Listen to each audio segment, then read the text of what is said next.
Bonsoir à tous, bienvenue dans iWeek, c'est la rentrée, j'espère que les vacances ont été bonnes, on est très heureux d'être de retour sur Watch pour le début de cette 6e saison, déjà 6 saisons incroyables, et puis l'année va, entre guillemets la fin de l'année va commencer très vite puisque vous le savez, même si ce n'est pas encore confirmé, dans 15 jours pile on va avoir, enfin 14 jours, on va sans doute avoir une grosse keynote, ça va être l'un des gros sujets de cette première émission de la saison.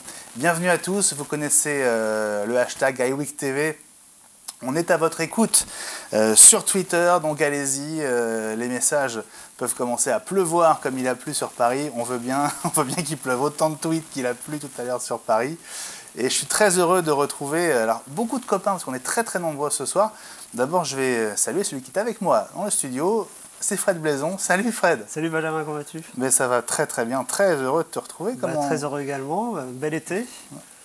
Et puis plein de choses passionnantes qui vont nous arriver là dans les prochains jours et dans les prochaines semaines. Absolument. Dans l'univers Apple. Et effectivement, une belle pluie cet après-midi sur Paris. C'est vrai. Bah, écoute, on s'en est accommodé, on est arrivé à bon port, on est sec. Et on est super content de passer cette heure en direct avec vous. Parce que oui, on est en direct, je vous le rappelle. On est en direct dans iWeek tous les mercredis à 20h. C'est reparti pour un tour, comme on dit. Salut les copains. Salut Benjamin. Salut. Alors, deux petites têtes là qui ne vous disent peut-être pas grand-chose sur Watch, en tout cas, parce que vous les connaissez peut-être d'un autre monde. Alors je pensais qu'on avait... Ellie aussi, mais je vois pas Ellie. Ellie. Ouais. Ah. Ah bah ça va. Ellie. Oh. Bonjour les iWeekers, j'espère que vous avez passé d'excellentes vacances. Moi en tout cas ça va, mais mon Apple Watch me rappelle qu'il est bientôt l'heure d'aller sur iWeek. Donc 30 secondes, j'enfourche mon fidèle destrier aquatique et je suis à vous. Allons fidèle destrier, il est temps d'arriver sur le plateau d'iWeek. Bon, j'ai un destrier rebelle, mais je crains qu'il me faille nager jusqu'au bord. Mon fidèle destrier refusant d'obéir, je vais être obligé d'utiliser des moyens d'urgence. D'abord, sauvegardons le précieux t-shirt. Et puis maintenant, j'arrive.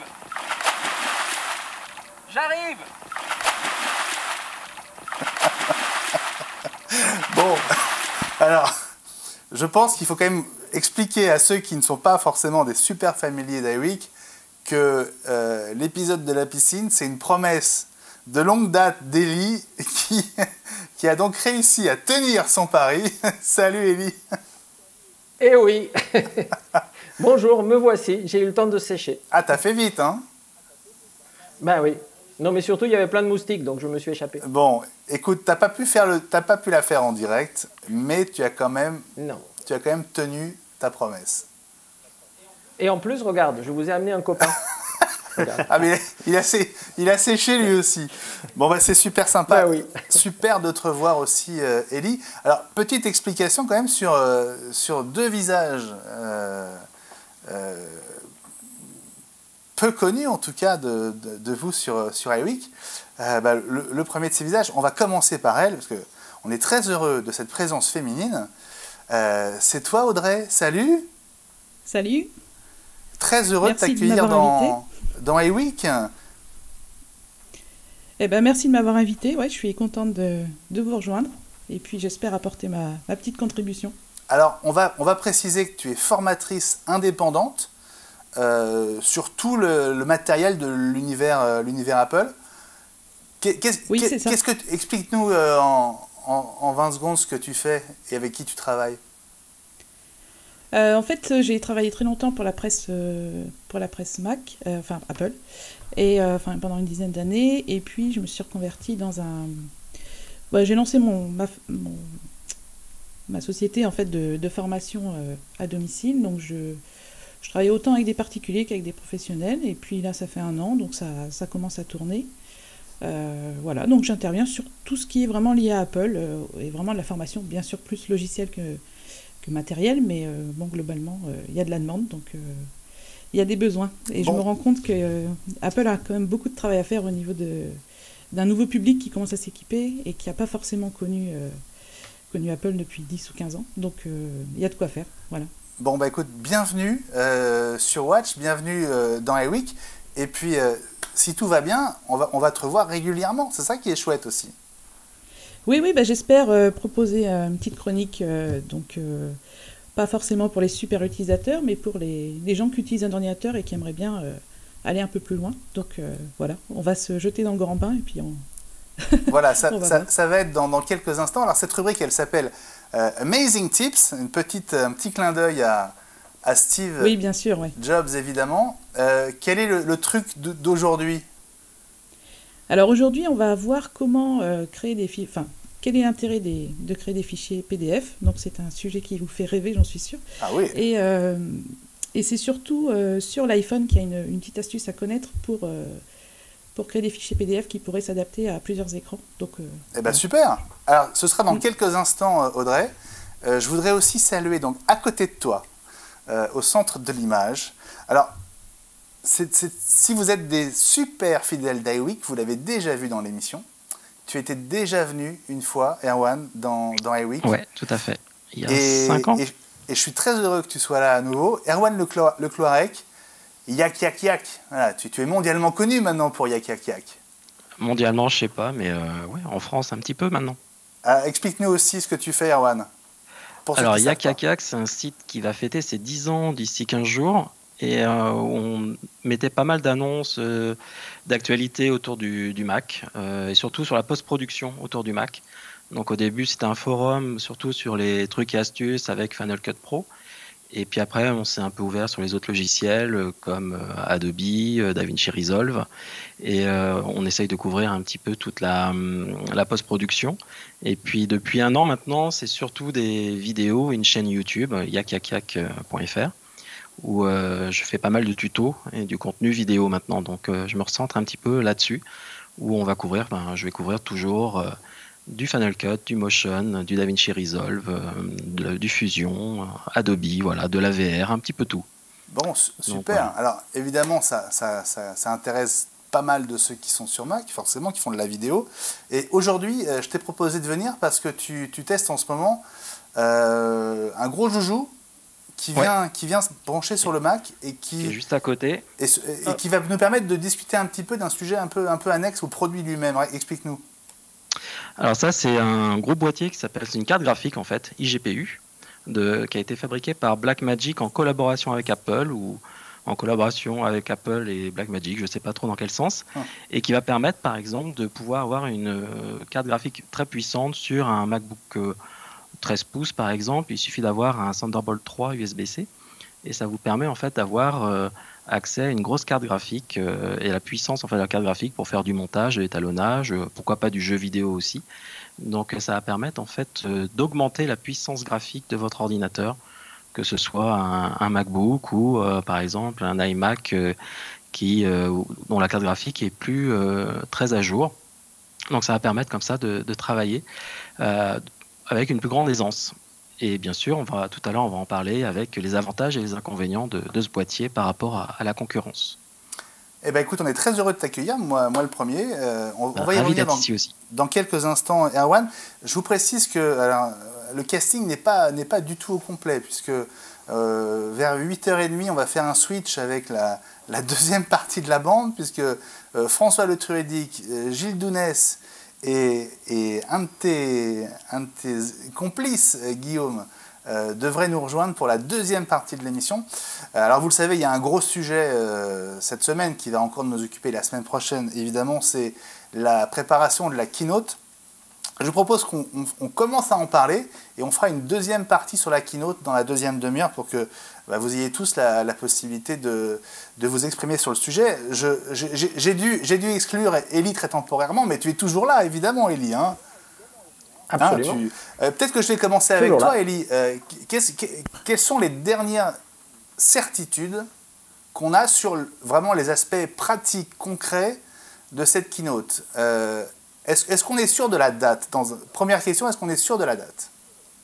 Alors, on n'est pas sûr de la date encore puisque les invitations ne sont pas parties, mais on est quasiment certain maintenant de la chronologie des événements. C'est-à-dire que nos paris, et je suis le premier à le dire, après mes camarades vont pouvoir me dire si je me trompe ou pas, mais on parie sur une keynote le 12 septembre. Pourquoi le 12 ? Parce que le 11 septembre, ce n'est pas une bonne date aux États-Unis pour faire des annonces, et le 13, c'est le 13. Donc on va dire 12, ce qui permettrait donc de prendre les commandes à partir du 14 pour une arrivée de tous les produits le 21. Voilà mes prévisions. Prévision. Alors, il y a des choses que tu ne peux pas dire, que tu sais peut-être que tu ne peux peut-être pas dire. Tu es président des Apple Premium Resellers, donc tu as forcément des liens avec Apple. En tout cas, la date officielle n'a pas encore été confirmée par Apple, on est d'accord? Et d'ailleurs, je nierais avoir dit ça dans cette émission si jamais j'ai été questionné par la CIA. D'accord.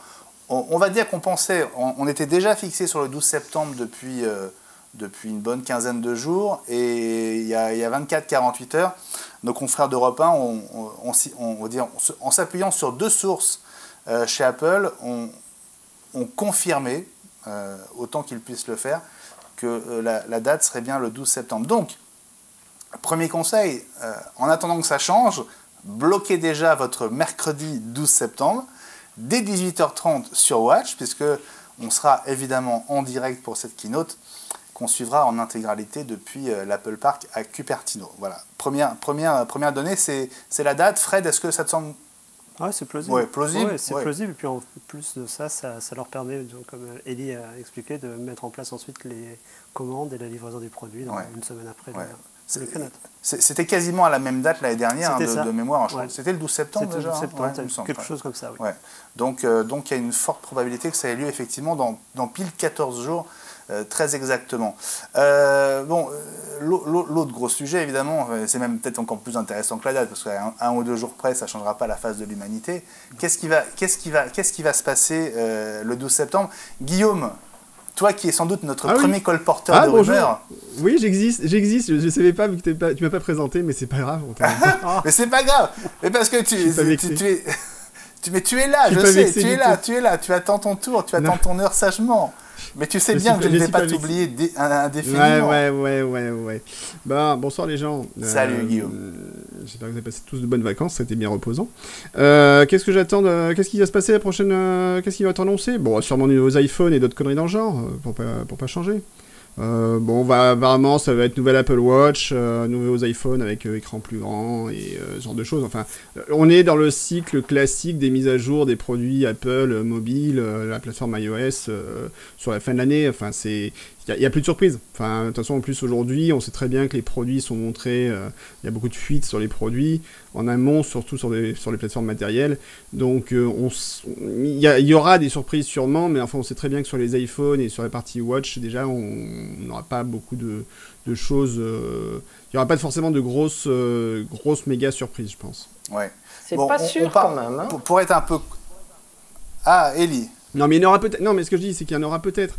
Mais le gros morceau qui sera les iPhones et les nouvelles montres, ça a déjà été pas mal éventé. Oui. Bon, on voit là 3 images d'iPhone. Alors, ça ressemble très fort à un iPhone 10 avec trois tailles différentes. Audrey, qu'est-ce que tu en attends toi de cette keynote à venir dans 15 jours? Je suis sûre qu'Apple nous sortira des produits, bien sûr, toujours plus intéressants. Moi, j'aimerais bien aussi qu'ils développent un peu tout ce qui est accessoires, et notamment, alors corrigez-moi si je me trompe, mais un clavier, le Smart Keyboard, il existe, je crois, que pour l'iPad Pro. Et je trouverais bien qu'ils en fassent un pour l'iPad classique. Et aussi, peut-être renouveler un peu tout ce qui est accessoire au niveau des coques aussi, ça serait... C'est des détails, mais c'est vrai que quand les gens achètent un produit, Ils aiment bien s'équiper entièrement chez Apple. Donc quand on leur dit, non, il n'y a pas de clavier pour l'iPad, c'est voilà, sûr. c'est des petits détails, mais ouais, je trouve que voilà, ils pourraient développer un peu ça, même si bien sûr le cœur du sujet c'est les produits en eux-mêmes, mais bon. Ouais. Voilà. Bon, si Jean-Christophe Vigne était là, et on l'embrasse, il doit nous suivre dans un avion qu'il ramène des États-Unis, évidemment, il te soutiendrait totalement sur ce souhait de voir un nouveau clavier pour l'iPad classique, même si lui est passé à l'iPad Pro. Vous voyez d'ailleurs... Ça n'arrivera pas. Ça n'arrivera pas, dis-tu, Elie ? Non. Parce que l'iPad normal, enfin l'iPad iPad 9.7 n'a pas de Smart Connector. Donc les fuites qu'on a vues récemment montraient que les prochains iPad Pro auraient un Smart Connector, ce qui veut dire clavier Apple. Pour les autres, il y a des claviers Logitech qui sont pas mal et peut-être d'autres marques, mais je ne vois pas Apple mettre un clavier, même si je comprends ce besoin, parce que ça leur permet de différencier la gamme Pro qui a droit à un certain nombre d'avantages, entre guillemets, et qui justifie la différence de prix, entre autres, et la gamme iPad qui aujourd'hui est vraiment très bien placée au niveau prix. Mais si pour 359 €, on peut avoir un iPad qui gère le crayon et qui a un Smart Keyboard, alors les gens n'achètent plus le Pro. Donc voilà. Erwan, toi qui as quand même une approche très, très, très vidéo, très pro du Mac et peut-être aussi des appareils sous iOS, qu'est-ce que tu attends de cette keynote ? Est-ce que tu es client de ce genre d'événement ? Ou est-ce que finalement, une fois que le NAB ou l'IBC sont passés, il ne se passe plus grand-chose pour toi ? Si, je vis autrement, je ne vis pas qu'avec des caméras ou des ordinateurs, des Mac Pro. Oui, j'attendrais un Mac Pro, ce serait une belle surprise, mais ça m'étonnerait. Non, l'iPad mini, un peu updaté, ce serait quelque chose qui m'intéresserait. L'iPad Pro, Non pour plus. moi, c'est un peu trop gros. Non plus, merci Ellie de casser tous nos Désolé. rêves. Donc, tu voilà. parles Et du Mac puis, Pro, Erwan, Ouais. le fameux nouveau Mac Pro qu'Apple nous a Teasé. a évoqué sans vraiment donner de délai, si ce n'est pas avant l'année prochaine. Mais est-ce que toi, tu as des nouvelles ou est-ce que tu as des indiscrétions Ah oui, j'ai tout vu, j'en ai un derrière, je vais vous le montrer. Non, il y a zéro info. Zéro info, zéro communication. IBC arrive, mais je pense pas qu'il y ait quoi que ce soit. Donc IBC, c'est le salon pro vidéo en Europe, mais je pense pas qu'il présente quoi que ce soit à l'IBC. Ouais. Non, je pense que ce sera peut-être Apple début. va être présent à l'IBC en tant qu'exposant ou pas ? Non, ils sont jamais exposants. Par contre, ils font des meetings secrets chez eux, au-dessus de l'Apple Store, pendant le week-end. À l'Apple Store qui a brûlé ? Oui, où il y a un iPad qui a brûlé, je crois, ou un iPhone, je sais plus. Bon, il va être remis en état alors. Enfin, il a brûlé. C'était sans gravité, mais les pompiers sont quand même venus pour éviter que ça empire. Ok, bon voilà, on va évidemment parler du reste de ce qui devrait se passer à cette keynote, parce que la partie iPhone et Apple Watch, elle est attendue. C'est effectivement, comme tu le disais Guillaume, il n'y a pas beaucoup de surprises. En revanche, il pourrait quand même y avoir des surprises, et je ne suis pas sûr qu'Ellie dise non à tout. Mais ça, on va en parler avec le reste de la bande. Arrête de casser nos espoirs, Ellie. On va en parler avec le reste de la bande. C'est une triste cire quand même. À chaque fois, il est là, tu sais, ouais, il est toujours derrière pour te dire non, ne rêvez pas. C'est moche quand même. Et à chaque fois, j'ai raison. Donc, écoutez-moi si vous voulez. C'est vrai que tu as assez souvent raison, Ellie. Comme promis, je voudrais qu'on profite des connaissances d'Audrey pour mieux se servir de nos petits appareils chéris. Et comme on le disait ensemble il y a quelques minutes, avec toi Audrey, on va en savoir un petit peu plus sur les PDF et la manière de les créer, notamment sur un iPhone. Raconte-nous, explique-nous. Alors en fait, bien sûr, je ne vais rien vous apprendre à vous qui êtes sur le plateau ou par Skype, mais je m'adresse plutôt aux gens qui nous suivent sur le site ou sur l'application. En fait, je voulais parler des PDF parce que c'est un format qui est quand même standard maintenant, mais le grand intérêt du PDF, c'est justement qu'il conserve la mise en page, les images, les liens, les polices de caractères et tout ça. Donc, vous créez un document qui est non modifiable dans la plupart des cas. hormis si c'est pour un formulaire administratif par exemple, là il y a un intérêt à ce qu'il soit modifiable. Mais en gros, voilà, c'est un format standard et lisible sur tous les ordinateurs et appareils, et peu importe leur système d'exploitation. Donc ça, c'est quelque chose qui est important de redire, puisque les gens se posent souvent la question, est-ce que si j'envoie ça, la personne va pouvoir l'ouvrir, etc. Donc le PDF, c'est vraiment... ça s'ouvre partout. Donc si vous devez transmettre un document à quelqu'un, peu importe si c'est un avocat ou un ami ou un ex-mari, le format PDF... Ou un futur mari. Ou un futur mari, c'est la garantie que les informations contenues dans votre document ne seront pas modifiées ou effacées. Donc, si tu peux passer l'image 1, bien sûr. Sur le Mac, on va commencer tout simplement sur le Mac. Pour transformer un document, donc, on va dire, bien sûr, il faut que ce soit une application de traitement de texte.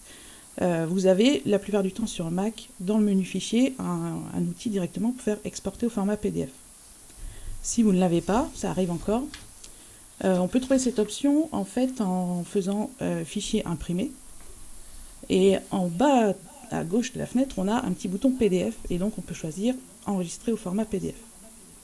Et après, il suffit de choisir l'endroit où le fichier sera enregistré. Donc ça, c'est sur l'image 2. Voilà. Donc sur le Mac, voilà, il y a deux solutions pour créer des PDF, on va dire pour la plupart des gens. Sur l'iPhone ou sur l'iPad, il y a deux solutions qui existent. Et en fait, ces deux solutions vont donner un résultat différent et donc vont dépendre de l'écran sur lequel vous allez consulter le PDF. Si vous êtes par exemple dans Safari, voilà, vous avez le petit bouton pour le bouton partage et vous choisissez ensuite créer un PDF. Donc ça, c'est sur l'image 4. Voilà. Donc avec cette première solution, vous obtenez un document dont la mise en page est adaptée à la taille de votre écran. Donc c'est la solution idéale si vous souhaitez consulter votre PDF uniquement sur cet écran ou sur des écrans de la même taille. Une fois que vous êtes là, vous pouvez appuyer sur le bouton partage à nouveau et choisir d'enregistrer votre PDF dans un cloud, peu importe ceux qui sont installés sur votre appareil. Par contre, si vous créez des PDF dans le but de les consulter sur d'autres écrans, notamment sur votre Mac, vous avez vu que la première mise en page est quand même vraiment adaptée à l'écran d'un iPhone, donc ça va pas être top pour le lire sur l'écran du Mac. Donc la deuxième solution, c'est toujours de passer par le bouton partage, mais de choisir cette fois-ci imprimer. Et là, en fait, la petite astuce, c'est de pincer la fenêtre... la petite prévisualisation de la page 1, vous allez zoomer comme ça, vous allez écarter et ça va créer un PDF, mais qui est cette fois-ci adapté au format A4. Donc c'est le format de papier standard que vous avez pour la plupart des imprimantes. Donc quand vous créez un PDF et qu'il est au format standard, vous vous rendez bien compte que du coup vous pouvez le consulter sur différents écrans de différentes tailles et vous n'êtes pas restreint à une colonne vraiment... très longue et très étroite qu'on a avec la première solution. Dans le premier cas, voilà. Le format il est fixe en fait, c'est ça? En fait, dans les deux cas, le format est fixe, mais dans le premier cas, en fait, le PDF est créé pour s'adapter à la largeur de l'écran de l'iPhone ou de l'iPad, alors que dans le deuxième cas, on a vraiment du format standard A4. Donc si le but c'est de l'imprimer, il vaut mieux choisir la deuxième solution. Bien sûr. Bon, bah, voilà, donc c'est une petite nuance que je trouve importante, puisque surtout si vous voulez transmettre ce PDF à quelqu'un, autant choisir le bon format tout de suite, quoi. Ah bah typiquement c'est le genre de nuance que moi j'avais jamais fait attention perso. Est-ce que Fred, toi qui es un grand spécialiste de macOS aussi, d'iOS, j'avais pas fait non, et ben voilà. Bah, merci Audrey pour cette je vous ai appris quelque chose alors. Ce premier amazing tip, c'est très sympa. Guillaume, tu connaissais toi cette distinction? Eh oui. Mais c'est parce que oui, mais c'est mon gourou, c'est normal qu'il connaisse. Parce que vous connaissez, c'est pour ça. Mais moi je suis régulièrement les vidéos qu'Audrey publie, et il y en a une récemment où j'ai découvert des trucs que je ne savais absolument pas. Surtout sur iOS. Après, c'est vrai que moi je suis très macOS, donc je suis beaucoup plus plongé dans macOS. C'est ça que j'ai tendance à plus tester les choses sur le Mac que sur iPhone ou sur iOS, sur iPad, où j'ai beaucoup de choses encore à apprendre. Parce que c'est le problème, c'est qu'on a des plateformes très riches. Ben oui, ben écoute, c'est bien, ça donnera comme ça l'occasion à Audrey de revenir et de nous apprendre encore des choses, c'est top. Évidemment, Audrey, tu n'es pas cantonnée à Amazing Tip, tu interviens quand tu veux, évidemment, oui, bien sûr. Dans iWeek. Erwan, alors, je voudrais qu'on s'arrête 5 minutes pour parler de ce gros bébé qui est arrivé de cette association donc, entre Apple et Blackmagic Design. Petite question, Blackmagic Design, est-ce que tu peux expliquer à ceux qui ne connaissent pas cette marque, d'où elle vient, ce qu'elle fait? Alors à la base, Blackmagic Design faisait des cartes d'acquisition pour la vidéo d'entrée, c'est-à-dire qu'on pluguait ça dans son Mac Pro et puis on pouvait capturer de la vidéo analogique et numérique. Et puis petit à petit, ils ont fait différentes choses et dernièrement, ils se sont lancés dans les caméras. Donc ils ont sorti pas mal de caméras avec plus ou moins de succès en fonction des types de caméras. Et puis ils ont racheté aussi donc ils faisaient beaucoup de hardware et ils ont racheté des compagnies de logiciels. Donc la première qui a fait beaucoup de bruit dans le milieu de la post-production, ça a été le rachat de DaVinci Resolve.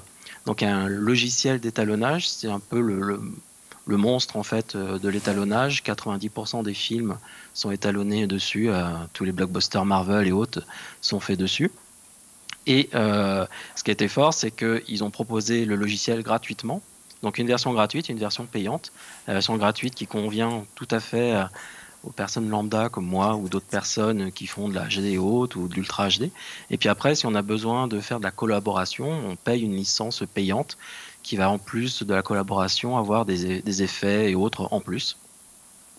Et puis ils ont racheté aussi une autre société qui s'appelle Ion Software, qui a un logiciel de compositing, donc ils font des effets spéciaux, qui s'appelle Fusion. Et dernièrement, donc cet été, ils ont mis là en place une version bêta en fait de DaVinci Resolve qui intègre en fait Fusion. Donc en fait, DaVinci Resolve devient une plateforme pour faire du montage, de l'étalonnage et des effets spéciaux, et même du mix, parce qu'ils ont racheté une autre société aussi qui fait du son. Donc globalement, maintenant, ça devient un peu un empire. Et il faut savoir que Grant Petty est un fan absolu du Mac. Grant Petty, c'est le CEO de Blackmagic. C'est le CEO, ouais. C'est lui, donc c'est un vrai geek. Hein. Donc c'est le patron de la boîte, c'est lui qui fait toutes les démos au NAB, il adore présenter les logiciels, les nouvelles caméras et autres, et c'est un fan de Mac. Donc par exemple Fusion n'existait pas sur Mac. À l'époque, l'équipe de développement disait non, c'est impossible, c'est optimisé Windows, DirectX et autres, et en 6-8 mois, ils ont sorti une bêta sur Mac du logiciel. Et donc maintenant ça tourne sur Mac dessus. Donc ils utilisent des plateformes Mac, Linux et Windows. Et donc du coup, ils ont maintenant la partie logicielle et la partie hardware, d'où cette collaboration avec Apple pour sortir un iGPU, donc une carte graphique externe qui se branche donc via un Thunderbolt 3 sur n'importe quel Mac en fait disponible. Et donc ça va permettre en fait d'acquérir une pas seulement seconde les carte MacBook graphique. Pro, l'iMac Pro et les Mac Thunderbolt 3. Oui, bah ça va être uniquement du Thunderbolt 3 parce que au-delà après pour du Thunderbolt 2, la vitesse du Thunderbolt 2 va pas être suffisante pour les transferts en fait de données. Déjà avec le Thunderbolt 3, on perd pas mal par rapport à un port PCI à l'intérieur d'une machine, on perd pas mal de vitesse. Mais en plus avec le Thunderbolt 2, il n'y avait pas d'intérêt majeur en fait. Les gains étaient très très insuffisants. Donc, le Thunderbolt 3 permet de faire pas mal de choses quand même. Est-ce que ça transforme son Mac en Ferrari quoi? Pardon, je fais un raccourci. Ferrari peut-être pas. C'est quoi l'idée? C'est de diminuer les temps de calcul? Oui, c'est ça. C'est-à-dire que depuis quelques versions maintenant de macOS, on a la possibilité donc de connecter directement un iGPU. Donc, alors il n'y a pas que Blackmagic qui fait du iGPU. Il y a Sonnet qui a un boîtier dans lequel vous pouvez mettre n'importe quelle carte du marché. Il y a aussi Razor qui a sorti un autre boîtier. Donc il y a pas mal de concurrence en fait sur ce marché-là. La grosse différence qu'il va y avoir avec ce boîtier-là, et je pense que ça a été dans les specs demandés par Apple, c'était au niveau du bruit. Donc c'est-à-dire que le boîtier que j'ai ici, là, il est complètement silencieux. 18 dB en fonctionnement dessus. Et c'est ce qui fait vraiment la différence par rapport aux autres. Il n'y a pas les énormes ventilateurs Alors il y en a un, mais c'est un peu comme le Mac Pro 2013. C'est-à-dire que ça aspire par en dessous et ça rejette en fait par le dessus. Je vais retrouver avec main, voilà, comme ceci. Et donc c'est le même principe en fait. La chaleur se dissipe vers le haut. Et donc je pense que tout a été construit autour de ce point-là, c'est-à-dire le silence. C'est-à-dire que à partir de là, donc ils ont fait ce boîtier vertical avec l'aspiration. Et puis même au niveau de la carte graphique qu'ils ont choisi, ils n'ont pas pris la plus puissante chez AMD.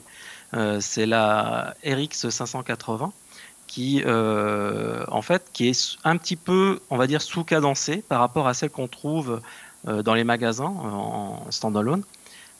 Pourquoi ? Je pense que c'est uniquement pour pouvoir garder ce silence au niveau de la fréquence, que plus la fréquence est haute, plus ça chauffe et plus les ventilateurs en fait fonctionnent. Donc le silence, je pense que c'est le point maître par rapport à ça. Et puis ensuite, il y a la connectique. Alors, je vais vous montrer à l'arrière. Alors, je ne sais pas si vous allez bien voir. Hop. Ouais, voilà, bien. comme ceci. Donc, vous voyez qu'il y a 4 USB 3.1.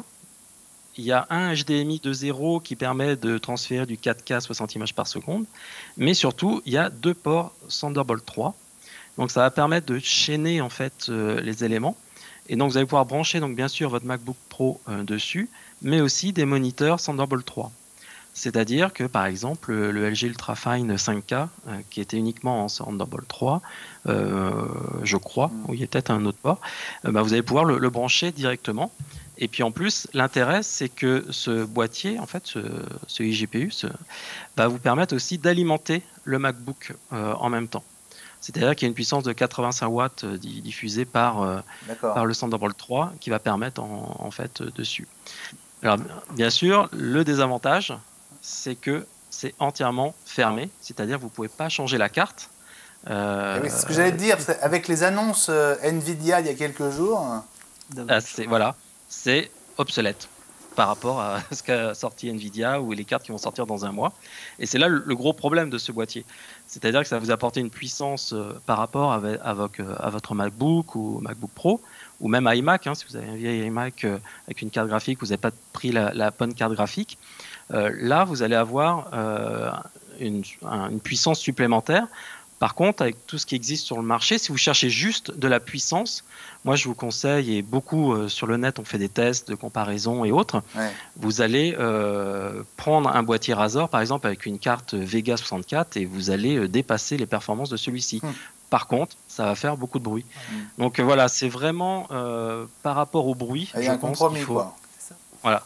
Sauf, et puis savoir que voilà, vous achetez ce boîtier, dans un an, il sera complètement dépassé. Donc par rapport au prix qui est de 695 €, voilà, qui c'est pas non plus donné, mais ça peut soulager certaines personnes au niveau par exemple du montage. Si vous êtes dans un open space et où vous êtes plein de monteurs et vous travaillez sur des MacBooks par exemple, ça vous permet d'avoir justement un peu plus de puissance. Bien sûr.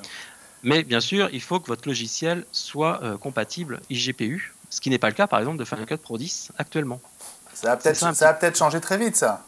Oui, et c'est pour ça qu'on a vu dans la keynote du mois de juin, à WDC, que Apple a montré en fait DaVinci Resolve en grand en fait sur le keynote, durant la keynote. Ouais. Ils n'ont pas parlé du tout de Final Cut, ils sont vraiment orientés sur DaVinci Resolve. Maintenant, on sait pourquoi, parce que derrière, ils savaient qu'il allait y avoir un iGPU et que DaVinci Resolve gère très très bien le multi-GPU. C'est-à-dire que si vous aviez un iMac par exemple, vous pouvez brancher ce boîtier-là et vous pouvez combiner la puissance en fait des deux cartes en même temps, utiliser les deux cartes en même temps. Donc ça permet en fait comme ça de booster aussi votre iMac par exemple au niveau de la puissance. Il y a un point intéressant aussi, Erwan, tu m'en parlais avant l'émission, c'est que c'est intéressant de voir qu'Apple se met à collaborer avec des marques extérieures. Ouais, c'est ce que j'ai noté parce que cette année c'est la 3e collaboration. Donc je pense que c'est assez unique dans la politique d'Apple. C'est-à-dire qu'on a eu avant l'été, au mois de juin, donc côté pro toujours, la collaboration avec Atomos pour la sortie de l'Apple ProRes RAW. Donc il y a un nouveau codec pour les caméras qui permet en fait de sortir un fichier RAW plus léger en fait, et plus facile à utiliser en post-production. Donc il faut savoir qu'Atomos a fait un roadshow dans toute l'Europe et les États-Unis. mais globalement, on voyait que c'était marketé au niveau d'Apple, en fait. Donc la présentation ressemblait vraiment à une présentation Apple, et il y avait vraiment une collaboration entre les deux pour le développement de ce nouveau codec. Et puis là, vous en savez peut-être un peu plus que moi, mais sur aussi une collaboration avec Logitech pour les chargeurs Qi pour les iPhone 10. Donc pareil, encore une collaboration. Et puis là, avec Blackmagic. Donc je ne sais pas, on va peut-être parler à Élie ou à Guillaume de voir ce changement de politique autour de ces collaborations. Est-ce qu'Apple n'est pas capable de gérer tout sur tous les fronts? Et du coup, il travaille avec les meilleurs pour pouvoir sortir des produits comme ceci. Ouais, vous en pensez quoi? Ouais, c'est vrai. Alors oui, dans le domaine pro, côté entreprise, moi je regarde par exemple, il y a eu des collaborations avec IBM, il y en a de plus en plus en fait qui se font avec d'autres gros acteurs en fait, sur lesquels Apple estime qu'ils n'ont pas les compétences nécessaires, ou ils préfèrent ne pas prendre en direct les choses et préfèrent les faire sous-traiter par des acteurs du marché qui ont déjà des collaborateurs qui sont expérimentés sur certains domaines. Donc du coup, c'est vrai que c'est pas forcément nouveau, mais c'est une tendance qui s'affirme, et c'est le fait qu'Apple a peut-être pas envie effectivement de laisser ses ingénieurs sur des projets qui lui semblent un peu annexes, alors qu'il y a des personnes très compétentes dans notre domaine, dans le même domaine, qui peuvent faire le boulot avec passion, et puis voilà quoi. Et c'est vrai que c'est quelque chose qu'on voit peut-être de plus en plus dans le domaine pro.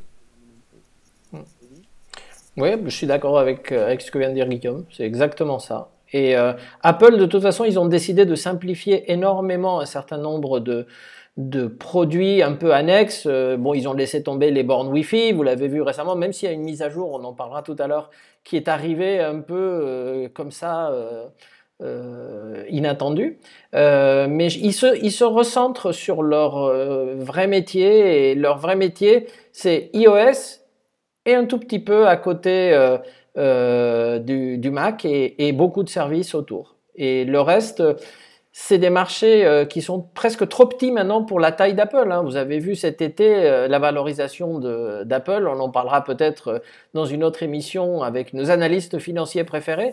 Mais bon, Apple aujourd'hui, mais oui, Apple c'est un monstre aujourd'hui, et on pourrait se dire qu'avec tant d'argent et tant d'employés et tant de centres de recherche, ils pourraient être dans tous les domaines. Et bien non, ils se concentrent quand même sur leur cœur de métier, et c'est pas mal. Ouais. Sur Twitter, j'ai pas eu beaucoup de temps pour vous saluer. Ouh là là, je vais me faire taper sur les doigts. Mais vous êtes là, et je vous dis à tous bonjour, bonsoir, merci d'être au rendez-vous.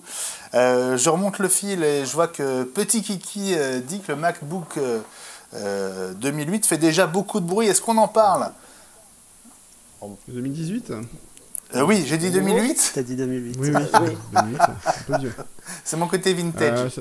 Ça dépend de quoi tu parle dessus. Il y a des choses à dire, mais oui. Du bruit Du bruit, mais à quel niveau? Non, mais je pense que c'était un clin d'œil sur l'absence de bruit du 8 GPU. C'est bien, si c'est une priorité d'Apple aujourd'hui, c'est bien. Il y a quand même des machines il y a très longtemps, notamment des portables, qui déjà ne faisaient aucun bruit. C'est pas. C'est vrai. Après, qu'une machine en charge, enfin en activité fasse du bruit, à un moment, faut savoir ce qu'on veut. La machine, elle a des processeurs puissants. Les derniers MacBook Pro, ils ont des processeurs quand même très puissants.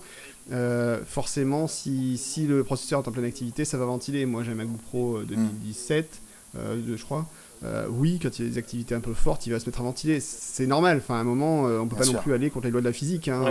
Ou alors, si vous préférez que votre portable fonde, effectivement, Apple peut retirer tout le ventilateur. Et le fait, si vous voulez un portable sans ventilo, le MacBook fait ça très bien. Mais c'est pas les mêmes pros, c'est pas la même puissance sous le capot. Normal. Bien sûr. Voilà, c'est pas le même usage, c'est pas le même. Et là, effectivement, on peut se permettre d'avoir des machines sans ventilo. Mais si vous voulez avoir quelque chose de très très puissant et très fiable, il n'y a pas le choix, il faut quand même qu'il y ait un peu d'aération. Les amis, il est un peu plus de 20h30 déjà, ça passe super vite. Et j'avais promis qu'on switch, alors on va switcher dans quelques secondes. Je voudrais vous remercier d'avoir participé à ce premier numéro de la 6e saison. Donc, je te remercie, Guillaume, particulièrement d'avoir été là. Et je te souhaite bon courage avec ton inondation du soir. Bon courage. C'est pas très rigolo. Je te salue aussi, Audrey. Je suis pas le seul. Tu as beaucoup de messages sur Twitter de fidèles d'Iweek qui te remercient pour des fanboys. ton astuce sur le PDF. Stoff, merci Audrey pour ces nuances du PDF qui sont très pratiques. Ça c'est Stoff. Walter te dit merci Audrey. Frédéric Cavaillé, merci Audrey pour les PDF. Voilà, les messages arrivent et on a tous appris quelque chose grâce à toi. À très bientôt dans iWeek, je l'espère. À très bientôt. Oui, merci. Merci beaucoup. Et puis, mon cher Erwan, on n'a pas tout dit, mais on va se revoir régulièrement sur Watch. Ouais, une fois par semaine au moins, je pense. Ouais, hein. Mais pas dans iWeek. Non, dans une autre émission. Ah. Tu annonces ou... Vas-y. On va se voir dans le retour de Broadcast Time. Voilà. Oh, wow. Yes. Voilà, alors que, et tu vois, et Guillaume est parti sans écouter ce que tu avais à dire. C'est pas gentil, ça. Pas petit du tout. Mais bon, bah, c'est vrai, on est très heureux parce que Erwan a aussi rejoint un peu la bande d'iWeek et de Watch surtout. Et avec Erwan, on va se retrouver désormais toutes les semaines pour reprendre Broadcast Time. J'en profite pour faire une grosse bise à Fabrice Arad qui vogue, qui est parti sur d'autres chemins, et qui a eu un été très chargé avec le Tour de France, avec tous les événements sportifs, et puis maintenant la rentrée. Voilà, on embrasse Fabrice et on lui souhaite plein de bonnes choses. Et donc, c'est ensemble, Erwan, qu'on va se retrouver dans quelques jours à Amsterdam pour l'IBC, justement. Tout à fait. Il va y avoir plein de petites choses à annoncer, à voir et à tester. Voilà. Et puis nous, avec Erwan, on se retrouve demain pour en fait enregistrer la première de Broadcast Time, nouvelle saison. Donc si l'émission vous a manqué, eh bien elle revient et c'est une super nouvelle. Merci à tous les trois. On va vous abandonner et couper la ligne pour appeler Gilles, François Le Truedic et si tout va bien, François Pourcel qui nous attendent. N'oubliez pas d'enregistrer de votre côté, les amis, c'est important. Je dis ça pour eux. Louis en régie est en train de bidouiller tout ça. Ellie, normalement, est toujours là. Et oui, tu es toujours là, Ellie, forcément. Et oui. Hein, toi qui étais dans ta piscine au début de l'émission, tu es encore avec nous. Et oui. Oui, dis-moi. Ouais, je disais que je ne pouvais pas commenter sur le nouveau MacBook 2018 car je n'ai pas encore changé. Hein.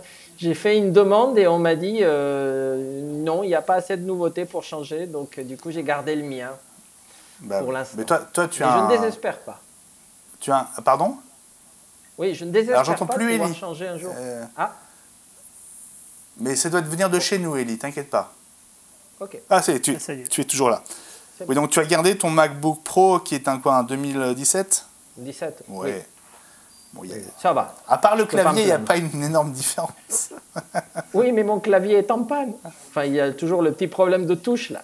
Il y a toujours des petits problèmes de touche, c'est vrai. Bon, moi j'ai encore des problèmes avec mon clavier de MacBook Pro aussi, bien que je l'ai fait changer, mais bon. 5-6 fois, non? Non, une seule fois, mais c'est vrai que c'est pas une fake news. Hein, J'en ai un également et j'ai aussi des soucis avec mon clavier. Tu as aussi des soucis avec ton clavier? Je pense que je vais aller faire un tour, voir un petit Genius. Ouais. On peut rappeler que le premier clavier est pris en charge par Apple. Hein, il est pris en charge, tout à fait. Ouais. Oui. Alors après, il y a plusieurs manières. Ils ont plusieurs manières de le réparer. Soit ils isolent que c'est qu'une seule petite touche, donc ils vont essayer de réparer la touche en elle-même. Si par contre ils se rendent compte que c'est beaucoup plus important, genre qu'il est très poussiéreux, ils ont tendance à changer le clavier en entier. Par contre, ils ne mettront pas de nouveau clavier à la place. C'est-à-dire que si tu viens avec un 2017, ils te mettront le clavier du 2017, mais tu n'auras pas le 2018. Voilà. Oui. Et donc à la clé avec de nouveaux problèmes comme moi par exemple. Comme voilà, donc tu vas les répéter petit à petit. D'accord. Oui. Mais en fait, ils ne changent pas le clavier en fait. Hein. On change tout ce qui s'appelle le top case. Oui, le top case, tout à fait.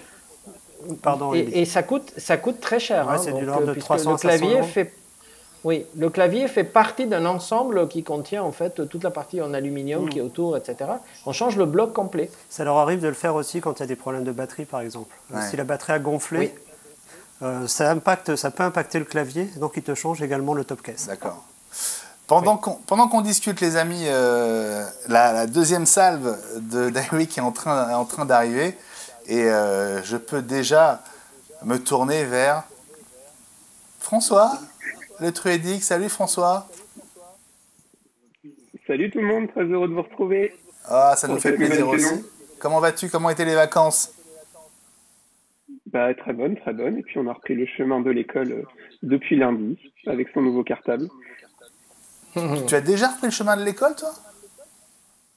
Ah bah moi j'ai repris lundi, mes chers amis. Mais la rentrée, c'est lundi prochain, non? Ah bah oui, mais il faut bien la préparer. Ah oui, c'est ça. Les enseignants, ça travaille un peu quand même. Je me disais aussi. Bon, on essaye de joindre Gilles. Gilles Dounès qui répond pas ou qui on a des problèmes de liaison. Info, Gilles a un souci avec Skype, donc il pourra pas nous rejoindre ce soir. Il arrive pas à se connecter, il y a des bugs chez lui. Il pourra pas être là. Eh ben on va faire autrement. Ben, on l'embrasse, Gilles, et il nous rejoindra la semaine prochaine, je l'espère. Avec toi, très près de toi peut-être, François, l'un des complices de Guillaume Jette, il était déjà là pour Command IT, et il est de retour. Et il est de retour. Comment ça va? Comment ça va, Bertrand? Paul, je te dis Paul parce que moi c'est Bertrand. Bah oui, bien. Pourquoi Paul? Je sais que tu t'appelles Bertrand, c'est marqué. Non, parce que tu as dit que je m'appelais François. Et donc, j'ai dit François Pourcel. Mais ça. Eh ben non. Tu sais pourquoi? C'est parce que, comme je sais que tu es dans la même pièce ou presque que François Loutruédic, oui. J'ai considéré que vous vous appeliez pareil. Eh ben non, c'est pas de chance. Mais c'est pas grave, mon cher Benjamin. C'est sympa de passer une tête dans la première de la saison. Eh ben écoute, c'est avec plaisir. J'ai saisi l'opportunité d'être à Vannes pour venir voir François et il m'a dit bah tiens, il y a UX ce soir. Et je dis, écoute, si tu veux, je viens. Et ben voilà. Donc il est de l'autre côté de la table en fait. C'est pas vrai. Tu peux nous le montrer? On a nos ordinateurs là, non. Je peux te le montrer. Montre-nous la coulisse. Oh excellent. Oh yes. Vous êtes des escrocs, mais on aime bien ça. Ça c'est du live. C'est un très grand duplex en fait. Excellent. Bon. Mais par contre, il n'a pas le retour de l'écran, donc il voit pas il voit pas ça y est. ce que nous on voit, donc il ne le voit pas. Je le vois sur l'iPad. Du coup, il a l'émission sur l'iPad à côté, mais c'est un grand micmac, mais voilà, c'est la première, c'est fun. Pas mal. Bon, on voulait battre le record du nombre de participants ce soir. Oui. Alors, Gilles n'est pas là, donc ça compte. Ah ouais, donc on est qu'à 8, mais c'est pas mal quand même. On va en rappeler. C'est pas mal. On cherche des volontaires, venez. Bon, on avait plein de questions sur Twitter au début de l'émission à propos de la keynote, évidemment. On a commencé à aborder les hypothèses concernant l'iPhone, les iPads. Bertrand et François, qu'est-ce que vous voyez venir, vous? En gros, pour moi, on voit arriver les 3 iPhones qu'on trouve dans les rumeurs. On voit des photos de dos d'iPhone qui sont là. Effectivement, je pense que c'est ce qui va se passer. Comme disait Guillaume tout à l'heure, le secret qu'on avait quand l'iPhone le premier est sorti, on l'a plus, puisqu'on a tellement d'unités qui sortent et qui sont préparées avant la mise en vente, la mise dans le circuit. C'est normal qu'il y ait des fuites et je pense qu'effectivement, on va se retrouver avec des iPhone 10, un iPhone 10 un peu plus grand et puis un iPhone 9 qui serait d'une taille intermédiaire entre le 10 et le 10 plus, chose comme ça. Ouais. Donc, voilà, bonne chose. Sympa. Dans ces 3 modèles d'iPhone qui sont annoncés, il y en a 2 qui sont des modèles OLED.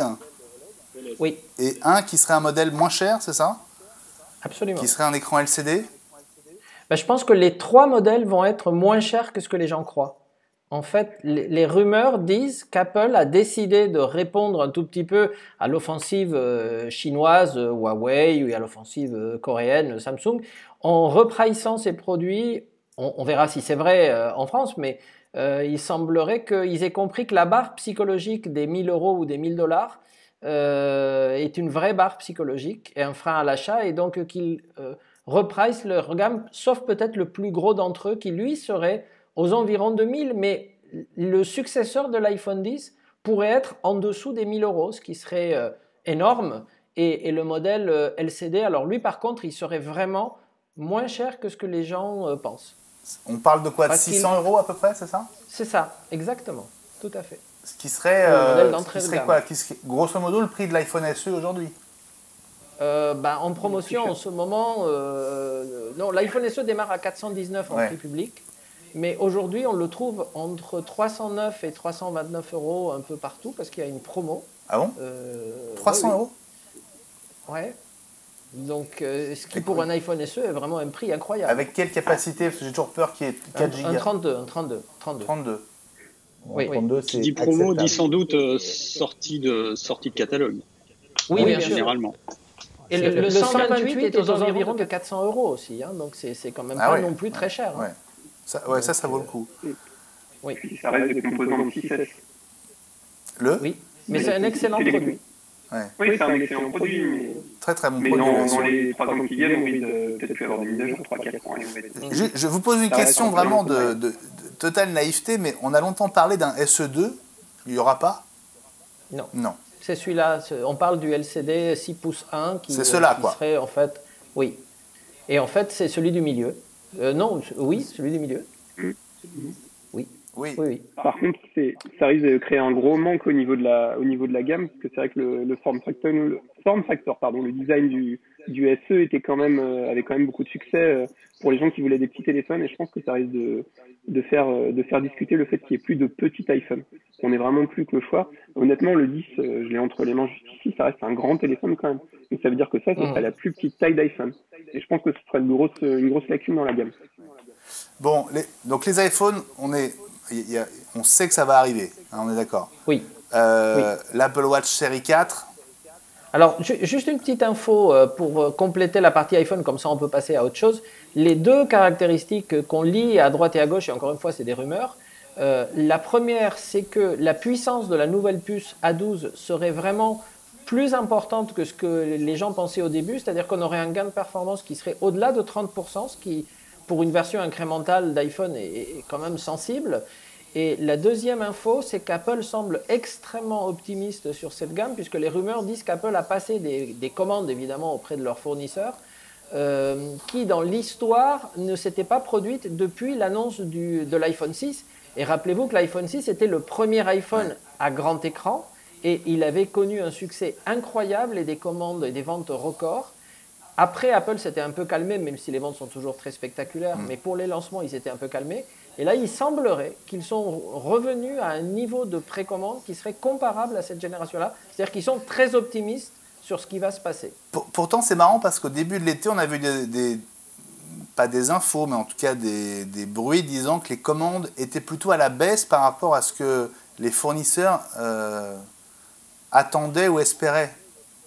Mais il y a toujours des rumeurs et des contre-rumeurs. Ouais. Un truc, par contre, qui est vrai, c'est que jusqu'à maintenant, les ventes d'iPhone pendant tout l'été, et je vous parle jusqu'à il y a quelques jours, je n'ai pas les chiffres d'hier, mais étaient totalement soutenues par rapport à d'autres années où il y a vraiment une grosse décroissance des ventes dès qu'on est au mois d'août et en particulier mi-août, parce que les gens savent qu'il y a des nouveaux iPhones, attendent les nouveaux iPhones et donc n'achètent plus. Et bien, cette année, les gens continuent à acheter de l'iPhone 8, de l'iPhone 10, etc., sans aucun problème.